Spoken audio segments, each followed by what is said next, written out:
सबसे पहले तो आप सारे मीडिया लोगों का बहुत बहुत स्वागत है और धन्यवाद करता हूँ। ये हमने अभी 2 फिल्में रिसेंटली कंप्लीट की, जिसका नाम है एक संकट मोचन हनुमान और दूसरा लव यात्री। लव यात्री जो है वो एक मैसेजिंग फिल्म है, और संकट मोचन हनुमान है वो थोड़ा रियलिस्टिक बेस्ड पिक्चर है, थोड़ा रियलिस्टिक है, थोड़ा काल्पनिक है, जो कि अयोध्या में हमने शूट किया है। और आपको बिल्कुल फ्रेश देखने को मिलेगा, चाहे वो कंटेंट हो, चाहे वो लोकेशंस हो, चाहे वो कैरेक्टर्स हो। मैंने इस बार कोशिश किया है कि जितने भी वेब सीरीज़ के कलाकार वहाँ यूपी बिहार से हैं, उन लोगों को मैंने बुलाया था, उन लोगों ने प्रॉपर उसी वैसे पहले किया है। तो इस बार बहुत सारा फ्रेशनेस आपको देखने को मिलेगा उसमें, और अलग ही एकदम फ्रेश कंटेंट है फिल्म के लिए। मैं ये नहीं कहूँगा जो हर लोग कहते हैं कि मैंने कुछ अलग बनाया। आप लोग जानते हैं, जैसे मैंने प्रयागराज पहले बनाई है, एकदम फ्रेश कंटेंट था। हाइवर गंगे बनाई है, बिल्कुल फ्रेश कंटेंट था। वैसे ही संकट मोचन हनुमान एकदम से बिल्कुल ही आपको फ्रेश कंटेंट मिलेगा। जी धीरेन्द्र सर, जैसे कि संकट मोचन हनुमान की चर्चा जब से अनाउंसमेंट हुई है तब से हुई है, विवादों से भी काफ़ी नाता रहा है फिल्म का। कुछ बताइए संकट मोचन हनुमान के बारे में, किस तरह से शूट हुई है, फिल्म के बाकी कलाकारों के बारे में आपकी जुबानी। फिल्म आपने पूरी शूट होते हुए देखी है। सबसे पहले आप लोगों को सबको धन्यवाद कि आप लोग इतना समय निकाल के जो है आए हैं। फिल्म बहुत अच्छा शूट हुई है। हम लोगों ने लगभग 50 डेज़ अयोध्या में बिताया है। और जैसा कि आपने विवादों की बात कही है, तो ऐसा कुछ विवाद खास नहीं था। थोड़ी सी हमको लगता है कि गलतफहमियां कहीं ना कहीं से पैदा हुई थी, जो बाद में क्लियर हो गई हैं मेरी तरफ से। और टाइटल को लेके हुआ था जो सॉर्ट आउट हो गया था, पहले ही हो गया था, उसके बाद हम लोग शूट पे गए हैं। दूसरी बात की फ़िल्म जो है अयोध्या में शूट किया हम लोगों ने 50 डेज़, और बहुत अच्छी तरीके से सारा काम हुआ है। सारे आर्टिस्टों ने अच्छा काम किया है। डायरेक्टर साहब बगल में ही बैठे हुए हैं। पहले यहाँ से शायद गोरे होके गए थे, वहाँ काले हो गए थोड़े से। तो हमने इनको बोला कि भाई स्पेशल पैकेज है, कोई अच्छा सा अगर कॉस्मेटिक हो या कोई साबुन ले लीजिए जो बढ़िया गोरेपन वाला हो। फेशियल कराया इन्होंने, वहाँ से शूट कंप्लीट हो नहीं कराया सर, मैंने नहीं कराया सर, ये नेचुरल है। अच्छा चलिए, नेचुरल है। मुझे लगा कि अचानक से इतना बड़ा परिवर्तन कैसे आ गया कि शूट कंप्लीट होते ही नेक्स्ट डे इन्होंने बाल वाल कट कराए, काले कराए। तो मुझे लगा हो सकता है फेशियल भी कराए हों। नहीं, बिल्कुल नहीं। तो अच्छा हुआ, बहुत इन्जॉय किया हम लोगों ने पूरे शूट पे, और बहुत ही मज़ा आया। मतलब किसी प्रकार का कोई डिसअपॉइंट वाली चीज़ें नहीं हुई हैं जिससे कि हमें लगा हो कि हाँ यहाँ चलो अच्छा नहीं हो, प्रॉब्लम हुई है कुछ। बहुत अच्छा शूट हुआ है। सर आपका अनुभव लेना चाहेंगे, आपने इसमें एक्टिंग भी की है और प्रोड्यूसर भी है। कौन सा पार्ट सबसे ज़्यादा डिफिकल्ट था और एक्टिंग करके कितना आपको अच्छा लगा? मतलब ये सूचना आपको कैसे मिल गई कि मैंने एक्टिंग भी की है? क्योंकि मुझे लगता है कि ये चीज़ बड़ा सीक्रेट रखा गया था। इसी कंडीशन पे मैं जो है रेडी हुआ था कि ये चीज़ बाहर नहीं जानी। मैंने नहीं बताया सर, ये कंफर्म है। आपने किसी पीआरओ को रखा था अपने तो पीआरओ जो है, तो अब आप घर के भेदी लंका डाय घर में रखेंगे तो बाहर तो मार्केट में जाएगा मीडिया में। हाँ शूट किया हमने जो है, एक है रोल, वो आप देखेंगे तो आपके लिए स्पेशल चौंकाने वाला होगा, जो कैरेक्टर इन्होंने प्ले किया है। दोनों चीज़ों को हमने अच्छा एंजॉय किया। जो कैरेक्टर था और एज ए प्रोड्यूसर फिल्म को प्रोड्यूस करना, वहाँ मेरा कुछ खास रोल नहीं था। वो जो एज ए प्रोड्यूसर मैंने वहाँ पे जाके केवल पैसे दिए हैं उसके बाद। केवल एक ही चीज़ था जो है कि वो पैसे लग रहे थे, बाकी मेरा कोई काम नहीं था वहाँ एक्चुअली में। अगर सब पैसे की बात चले तो एक सवाल ये जानना चाहिए, कंप्लीट होने के बाद जब शूटिंग कंप्लीट हो गई, आपने डायरेक्टर जी को कार गिफ्ट की? ये नहीं, ऐसी कोई बात नहीं है। कार गिफ्ट नहीं की, वो उनकी मेहनत का है। आप उसको किसी भी तरीके से ले सकते हैं, मैं उस पर कोई कमेंट नहीं करूँगा। ऐसा कुछ बात नहीं है, वो उनका अपना मेहनत का है, उन्होंने अपने उससे लिया है। हाँ ठीक है, चलो हम लोग ज्वाइन हैं, कहीं से ऐसा कुछ अगर मैसेज गया है तो मैं उस पर कुछ नहीं कहूँगा। गिफ्ट वगैरह नहीं, ऐसी कोई बात नहीं है। कार उन्होंने अपनी मेहनत से लिया है और उनकी कार है। मैं भी 4-5 दिनों से उस पर फ्री की सवारी कर रहा हूँ। कह दिए सर, 2-4 डायरेक्टर को मिल जाता, और कम से कम 2-4 डायरेक्टर को कंपनी दे तो देती इसी बहाने। ठीक है, लेकिन मैं यही कहूँगा कि उनकी मेहनत का है, वो उन्होंने अपनी मेहनत की कमाई से लिया है। मैं सर से जानना चाहूँगा, सर शूटिंग के दौरान ऐसा कुछ तकलीफ आई या कुछ ऐसा एक्सीडेंट हुआ, किसी कारण से कुछ ऐसा आप बताना चाहें जो बहुत डिफिकल्ट पार्ट हुआ और आपने उसे हल कर लिया? देखिए, एक तो जब आप कुछ बड़ा करने चलते हैं तो डिफ़िकल्टीज़ तो आती है, उसमें परेशानियाँ आती हैं, कठिनाइयाँ आती हैं। ऊपर से वेदर बहुत ही ज़्यादा गर्म था, मतलब 45 डिग्री की गर्मी, और वो भी ओपन शूट, बाहर धूप में शूट करना। मतलब बहुत ही टफ टास्क था। मतलब ऐसा होता था कि हम कैमरा रोल करते थे और जब एक लाइन बोलता था एक्टर, तब तक पता चला पूरा पसीना से भर गया वो। एक कट करो, वापस फिर पसीना। तो वैसे कंडीशन में बहुत मुश्किल होता है शूट करना, बट फिर भी हम लोगों ने कोई कमी नहीं छोड़ी। जो हमको शूट करना था, जिस लेवल पे शूट करना था, जो सोच के गया था उस पर शूट करना था, हम वही शूट करके आए हैं। और आपको देख के लगेगा कि हाँ, वापस चंदन उपाध्याय जिस चीज़ के लिए जाने जाते हैं, अपने अच्छी फिल्मों के लिए, अपने मेहनत के लिए, ना वो धूप देखते हैं, ना बरसात देखते हैं, ना ठंडी देखते हैं। मतलब उनको अच्छे फिल्म बनानी है तो वो बनाते हैं, तो उसके लिए मैं हमेशा से तैयार रहता हूँ। चूँकि दर्शक हो या फिर आप लोग हों, शायद आप लोगों का भी या दर्शक का सपोर्ट इसीलिए रहता है कि मैं कुछ अच्छा बना पाता हूँ। और वही चीज़ मैं जब सेट पे जाता हूँ तो मुझे याद आता है कि अगर मैं अच्छा नहीं बना पाया तो आप लोग फिर बाद में मुझे बोले क्या सर बताइए, हम लोग तो इतना बोलते हैं आपके बारे में। सो वो जो एक आप लोगों का सपोर्ट मिलता है, वो कहीं ना कहीं सेट पे जाने के बाद मेरी शक्ति को दुगना करता है। तो मैं कोशिश करता हूँ कि अच्छी फिल्में बना पाऊँ। सर, अगर संकट मोचन हनुमान की अगर बात करें तो जैसे आपने स्टार्टिंग में ही मेंशन किया कि थोड़ा सा रियलिटी है और थोड़ा सा काल्पनिक भी है। हनुमान जी को बचपन से लोग देखते आए हैं, तो कितना ध्यान रखा गया है इस चीज़ का, और एज अ डायरेक्टर कितना बड़ा चैलेंज था कि सारे फैक्ट्स क्लियर हो सबके सामने, क्योंकि अभी जितनी भी माइथो फिल्में हमने देखी है कुछ ना कुछ कंट्रोवर्सी से जुड़ी रही है। फॉर एग्जांपल आदि पुरुष की अगर बात करें, अगर थोड़ा सा अगर उस बारे में बताएं कि एज अ डायरेक्टर कितना बड़ा चैलेंज था कि सब फैक्ट सामने आए, क्या क्या रिसर्च करनी पड़ी, क्या क्या तैयारी थी एज अ डायरेक्टर। देखिए, ये रिसर्च, चूँकि हनुमान जी के बारे में सबको जानता है लोग ऑलमोस्ट बहुत सारे लोग जानते हैं उनके बारे में। कुछ ऐसी चीज़ें अनछुए पहलू था जो लोग नहीं जानते हैं। तब अयोध्या में कहानी है, अयोध्या में घटना है, तो अयोध्या की घटना बहुत ऐसे लोग हैं जो लोग नहीं जानते होंगे उसके बारे में। तो मैंने प्रॉपर बैठ के वहाँ के लोगों के कांटेक्ट में था, क्या क्या घटनाएं घटी थी, हनुमान जी का क्या क्या योगदान था, या क्या कैसे आप लोगों ने कहाँ कहाँ उनको किस किस परिस्थितियों में आप लोगों ने देखा है उनको, या किस हिसाब से। चूँकि सबसे बड़ी चीज़ कि सबसे बड़ा अगर कोई सेवक था राम जी का तो वो हनुमान जी थे। और हनुमान जी की तो वहाँ पे वो है, रहे हैं हनुमान जी वहाँ पे, उनका चूँकि जहाँ पे राम जी का निवास रहा है वो ऑब्वियसली हनुमान जी रहेंगे। तो हम लोगों ने बहुत रिसर्च किया चीज़ों पे, और ये कोशिश किया कि जो कंट्रोवर्सी की बात हो रही है, कि हमने कभी भी, मैंने हर रंगी भी बनाई है, इससे पहले मैंने बताया प्रयागराज भी बनाया है, तो मैं ऐसा सब्जेक्ट छूता हूँ जो हमारे कल्चर को बढ़ावा दे। हमारे कल्चर्स जो लोग धीरे धीरे उसको भूलते जा रहे हैं, उसको लोग याद करें वापस से, उसमें जिए लोग। क्योंकि देखिए, हम लोगों को जो संस्कार और जो लाइफस्टाइल मिला है वो अपने धर्म से मिला है, अपनी चीज़ों से मिली है हम लोगों को, अपनी विरासत वही है हमारी। तो हम उसके साथ छेड़छाड़ तो कभी नहीं करेंगे। बहुत सारी चीज़ों पर रिसर्च किया, चाहे वो हनुमान जी का, आप जब कल्लू को देखेंगे उसमें तो आपको लगेगा कि एक एक्ट जो है वो बंदर कर रहा है। सर, मेरा नेक्स्ट सवाल वही था कि किसका आइडिया था कि कल्लू जी को एज अ हनुमान बनाया जाए, क्योंकि उनकी जो हाइट है, उनकी पर्सनालिटी है, पूरी तरह से सूट करती है जब हम इमेजिन करते हैं। आई एम श्योर आपने पूरा मतलब फ़ायदा उठाया होगा एज अ डायरेक्टर। बिल्कुल। किसका दिमाग था कि कल्लू जी को इस किरदार में कास्ट करना चाहिए उन्हें, और अगर बताए थोड़ा सा कल्लू जी के साथ शूटिंग का एक्सपीरियंस। देखिए, जब हमने वो प्लॉट स्टार्ट किया था लिखना, तो जब आया था दिमाग में तो एक ही लड़का लाइन वो आया था दिमाग में सीधा, अरविंद अकेला कल्लू। और उससे आपको बॉन्डिंग, मेरा और उसका बॉन्डिंग आपको पता होगा, मेरे साथ उसकी ये 9th फिल्म है। तो बहुत कुछ सिमिलर है हम लोगों के बीच में। जब हम लोग फिल्म के लिए करते हैं साथ में काम, तो एक अलग निकल के आता है कहीं ना कहीं।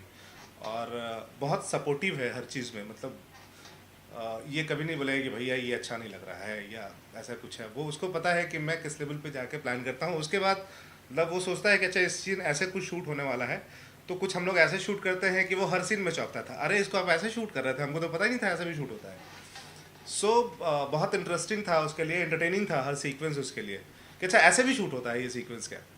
तो हम लोग उस हिसाब से चीज़ें प्लान कर रहे थे, और हर बार वो चौंकता था आगे कि अरे ऐसा, अब मैं तो सोचा था ऐसे ही हो जाएगा। हम लोगों को आदत है वो 12-15 दिन 16 दिन में आजकल फिल्में होती, तो इतना क्या नाम है, क्रिएटिविटी नहीं मिलता है। और हम लोगों के पास एक प्रॉपर टाइम था उस हिसाब से शूट करने के लिए, क्योंकि हम लोग सोच के गए थे कि जब जाएंगे और इतना बड़ा सब्जेक्ट उठा रहे हैं हम लोग, तो उसको जस्टिफाइड करना ज़रूरी है। सो हम लोगों ने प्रॉपर उसको काम किया। जिस दिन लगा कि मुझे प्रॉपर एसेट्स नहीं मिले हैं काम करने के लिए, उस दिन मैंने शूट नहीं किया है कि नहीं मज़ा आ रहा है, नहीं शूट करना है, कल करते हैं वापस से शूट। सर मैं आपसे जानना चाहूँगा, चंद्र सर का तो एक लंबा अनुभव है, अरविंद अकेला कल्लू सर काफ़ी फिल्में की हैं, आपका क्या अनुभव है? बहुत अच्छा रहा। कल्लू जो है जैसा नाम है उनका, तो अभी तक कालिया नहीं बने हैं वो। कल्लू ही हैं, और मेरी भगवान से प्रार्थना है और उन्हें शुभ आशीर्वाद भी है कि वो कल्लू ही बन के रहें। क्योंकि सीरियस है ये सर्टिफिकेट वाली जो चीज़ है, इसमें काफ़ी टाइम लग रहा है आजकल। देखिए बहुत ज़रूरी है, अगर सेंसर बोर्ड सख्त हुआ है आज, भोजपुरी के लिए तो बहुत पहले से ही सख्त रहे हैं वो लोग, हर छोटी छोटी चीज़ों को लेके हमेशा कटिंग लगाते रहे हैं और कट्स करते रहे हैं। हिंदी सिनेमा के लिए नहीं था, बॉलीवुड के लिए नहीं था, बहुत ईजिली हर चीज़ वो रिलीज़ कर पाते थे। लेकिन अगर सेंसर बोर्ड आज ये पार्सलिटी ना करके सबके लिए इक्वल भेदभाव किए बिना इक्वल है सबके लिए, तो ये बहुत अच्छी बात है। और रही बात मेरी फिल्मों के लिए, तो संकट मोचन हनुमान में वैसी कोई चीज़ है ही नहीं, ना वैसा कोई वल्गर सीक्वेंस है, ना वैसा कोई वल्गर लैंग्वेज है, ना वैसा कुछ सब्जेक्ट है जो समाज को क्या नाम है गलत दिशा में लेके जाएगा। तो मुझे नहीं लगता कि उसमें कुछ है ही इशू, कोई इशू ही नहीं। मैं उस पर कहना चाहूँगा कि हम लोगों ने जब फिल्म का मुहूर्त, वहाँ पे मुहूर्त शॉट होता है कि एक करके जो है नारियल वगैरह किया जाता है जो, तो हमने वहाँ श्री राम जन्मभूमि के जो मुख्य पुजारी हैं सत्येंद्र दास जी महाराज, उनसे हमने निवेदन किया, पूरी स्क्रिप्ट पे, पूरी कहानी पे उनसे अकेले में थोड़ा सा डिस्कशन हुआ। वो बोले कि भाई मैं आज तक किसी फिल्म के मुहूर्त पे नहीं गया हूँ। तो हम लोगों ने प्रॉपर उनसे जो है निवेदन किया, उनके आश्रम पे जाके वहाँ पे उन्होंने हमसे पूरा सुना। और पूरे शूट के दौरान ऐसा बहुत कम होता होगा जब कोई संत महात्मा जो है आते हों। वहाँ पे बहुत सारे संत महात्मा लोग आते थे, और ज़्यादातर तो शूट ही हमारा कई आश्रमों में, मठों में, ऐसी मंदिरों में, ऐसी जगहों पे हुआ है। तो शूट के दौरान वो लोग तो देख रहे हैं, और एक नहीं, कम से कम नहीं, कुछ तो सैकड़ों की संख्या में संत महात्मा लोग वहाँ रहते थे। पूरी कहानी हमारी बहुत ही साफ़ सुथरी है, किसी प्रकार का कोई कंट्रोवर्सी। देखिए हमें फिल्म बनाना था, हमें कंट्रोवर्सी नहीं चाहिए थी, हमें फिल्म साफ़ सुथरी अच्छी। और ये भी नहीं है कि हमारी फिल्म पूरी धार्मिक है, एक माइथो फिल्म नहीं है कि हम एक धार्मिक फिल्म बना रहे हैं, सोशल माइथो है। सब्जेक्ट हमारा हनुमान जी से रिलेटेड है, तो कहानी जो है उनको टच करती है। तो हमने पूरा इस बात का ध्यान रखा है। और अच्छी बात है कि अगर CBFC वाले, अगर ये सेंसर बोर्ड अगर सख्त हुआ है तो ये तो बहुत अच्छी बात है, उन्हें और पहले सख्त हो जाना चाहिए था। चलिए खैर, अभी हुए हैं तो बहुत अच्छी बात है। अच्छा, मैं एक और जानना चाहता हूँ कि ऐसी रूमर है, अफवाह है, एक स्पेशल गाना यामिनी जी पे फिल्माया गया है, क्या सच है? तो किस तरह का गाना है? देखिए वो संकट मोचन का नहीं है, वो लव यात्री का है जी, जिसमें एक स्पेशल नंबर है, और यामिनी और कल्लू के साथ बहुत टाइम बाद मुझे लगता है कि दोनों साथ में कमबैक करेंगे, एक साथ स्क्रीन शेयर करेंगे। तो मैंने कल्लू से बात किया इस मामले में, तो बोला मुझे कोई प्रॉब्लम नहीं है। यामिनी वहीं थी, अयोध्या में कोई एक और फिल्म शूट करी थी, तो मैंने उसको फ़ोन किया कि बेटा ऐसा ऐसा बात है, हम करना चाह रहे हैं। बोला सर बिल्कुल कर लीजिए, मुझे भी कोई प्रॉब्लम नहीं है। और क्यों प्रॉब्लम होगा, हम अच्छे फ्रेंड थे, अगर आज भी फ्रेंड है, ऐसा नहीं कि नहीं है। साथ काम नहीं कर रहे हैं या बातें हमारी नहीं होती, इसका मतलब ये नहीं कि हम काम नहीं करेंगे। देखिए ये प्रोफेशनलिज्म होता है, अगर आप जब साथ में हैं तब तक बहुत अच्छा है, और अब साथ में नहीं है उसके बाद फिर एक दूसरे का शक्ल नहीं देखना, दिस इज़ नॉट गुड। ये रिलेशन में नहीं चलता है और चलना भी नहीं चाहिए। खास करके जब तक रिश्ते हैं तब तक खुशी से हैं, नहीं है कोई बात नहीं, जब मिलेंगे कम से कम इतना तो रहेगा कि एक दूसरे के साथ खड़े होकर स्माइल कर सकें। सो वो आई तो बहुत अच्छा, और लगा ही नहीं कि इतने दिन बाद वो लोग वापस काम कर रहे हैं। मतलब इतना बढ़िया उनका स्क्रीन शेयर था आपस में, इतना बढ़िया कंट्रीब्यूशन था दोनों की, फट से बहुत मज़ा आया करके। लव यात्री के बारे में कुछ बता सके, किस तरह की कहानी है, क्या कुछ उसमें देखने को मिलेगा दर्शकों को? मैं बताता हूँ। लव यात्री में भाई साहब, इन्होंने पूरी रात हमको जगाया है, ठीक है। यहाँ से लोकेशन ले जाके वहाँ से वहाँ पूरी रात, शाम को 8 बजे शुरू होते थे, 9 बजे, सुबह के 5 बजे तक, 4 बजे तक टहलाते थे। कहानी क्या थी मुझे नहीं पता है। फिल्म शूट हो रही थी। कहानी ऐसा करते हैं हम लोग, हम भी और आप भी, जब फिल्म हम लोग रिलीज करेंगे तो मैं कोशिश करूँगा आप सब मीडिया बंधुओं को हम इनवाइट करें, और हम लोग एक थिएटर में कहीं ना कहीं ऐसा बुक करेंगे। ये मेरी तरफ से प्रॉमिस है आप लोगों को, बशर्ते कि एक प्रॉमिस आप करिए कि आप मुझे इस बात को याद दिलाएंगे कि मैंने ऐसा कोई प्रॉमिस किया था। ठीक है, टाइम आने पे। ये पूरी जर्नी है, बेसिकली एक रात की जर्नी है, और पूरी ट्रैवलिंग पिक्चर है। आपको उसमें मस्ती भी देखने को मिलेगा, रात में क्या क्या घटनाएं हो सकती है। एक लड़की अगर रात को निकली है अकेली, तो एक सुनसान शहर में रात को उसके साथ क्या क्या परेशानियां हो सकती है, किस तरह के उसको प्रॉब्लम्स झेलने पड़ेंगे रात को। और उसमें एक जो जर्नी है लव की, ट्रायंगल लव है उसमें, और कैसे कैसे क्या जर्नी है, तो पूरी एक रात की ही कहानी है। रात को 10-9 बजे शुरू होती है वो फिल्म, सुबह 4 बजे ख़त्म हो जाती है। तो ऐसी लव स्टोरी जो है वो अयोध्या में शूट की गई है, जहां आप एक तरफ संकट मोचन हनुमान शूट कर रहे हैं, दूसरी तरफ आप एक लव स्टोरी दिखा रहे हैं। देखिए, रहते तो अयोध्या में लोग, शादी वहाँ भी होती है, वहाँ के लड़के भी इश्क करते हैं। ऐसा नहीं है कि वहाँ के लड़के सिर्फ बैठ के राम भजते हैं, ऐसा तो है नहीं।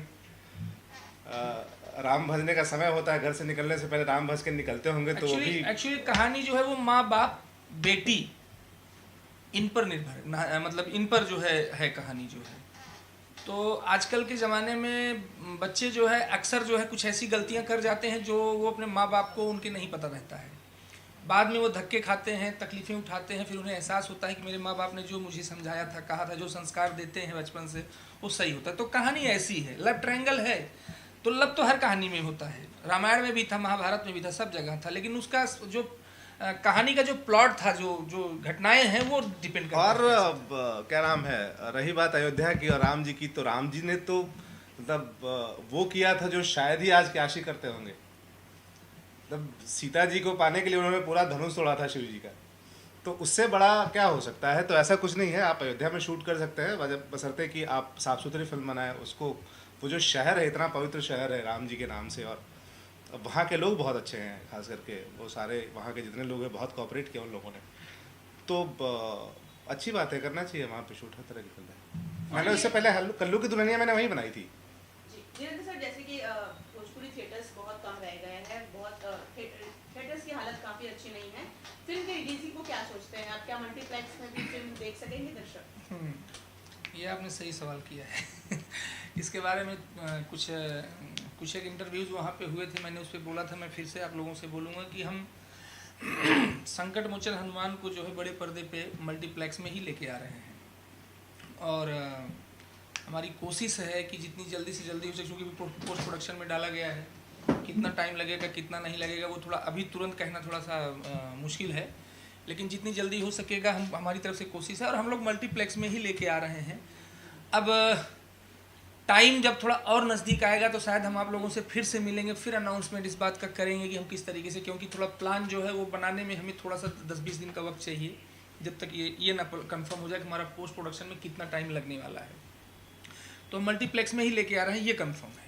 मैं फाइनली लास्ट क्वेश्चन चंदन से पूछूंगा, क्योंकि पहला पोस्ट जो आपका गिरा था संकट मोचन का, तब से लेकर सबके मन के अंदर क्यूरियोसिटी है, और अब तो फिल्म कंप्लीट हुई है, टीजर कब देखने को मिलेगा? देखिए, अभी टीज़र में टाइम है, और हमारी कोशिश ये रहेगी कि टीज़र क्या, मैं अभी टीज़र का बात नहीं कर सकता कब आएगा, बट फिल्म का जो हमारा टारगेट है वो हमारी कोशिश होगी कि रामनवमी पे आए वो पिक्चर। तो उसकी तैयारी हम लोग कर रहे हैं। अब जाहिर सी बात है कि अगर बहुत जल्दी करेंगे तो हो सकता है दिवाली या छठ तक आपको कुछ देखने को मिलेगा, उसका फर्स्ट लुक या फिर टीज़र। तो वो कोशिश रहेगी हमारी करने के लिए, और अलग देखने को मिलेगा आपको। डेफिनेटली मैं बता सकता हूँ इतना श्योरिटी के साथ कि जब वो चीज़ें आएंगी आपको तो सच में लगेगा कि हाँ, क्या वापस से चंदन उपाध्याय की जो अपनी मेहनत होती है वो फिल्म में दिखती है, वो दिखेगी आपको 100%। Thank you sir.